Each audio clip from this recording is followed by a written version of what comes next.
Sapelo tu! Oggi guardiamo insieme Uomini e Donne, un programma che a detta delle male lingue ha dei concorrenti finti e costruiti. Invece secondo me sono delle persone vere. C'ho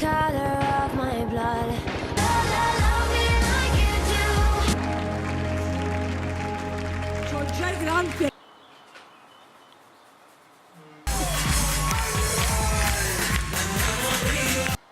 Hai visto, vero fa?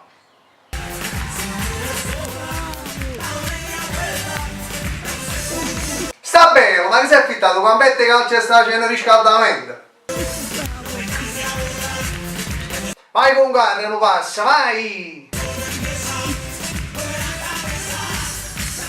Un ballo canguro pure è bello però!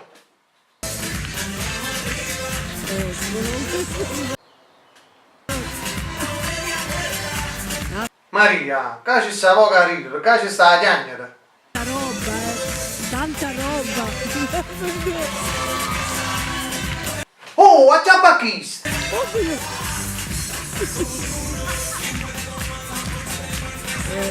Questo è un momento proprio emozionante. Ma pure a Scilla sei emozionata.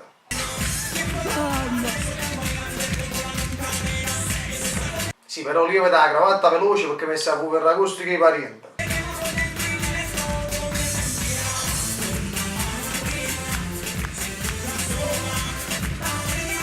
Sta bene, sia uomini e donne la sensualità di casa a te danno una fratta.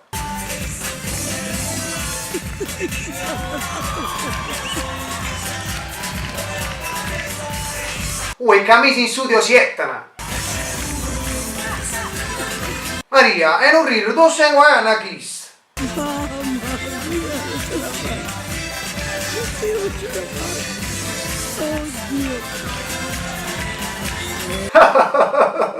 Ma io frate scemi di Martin. Questo è proprio emozionante. Poi non vuoi sta caricando un tiro.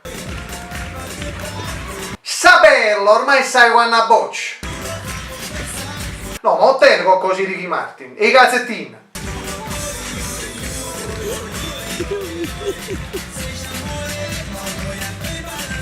Ha cacciata una rosa in da mutanda. Grazie, bello. Ma guarda Nata rosa. E che tieni in da mutanda? Fiorai con tutta la bancarella. Maria, quando entra... Baci, abbracci, bassi, quando fai per giù.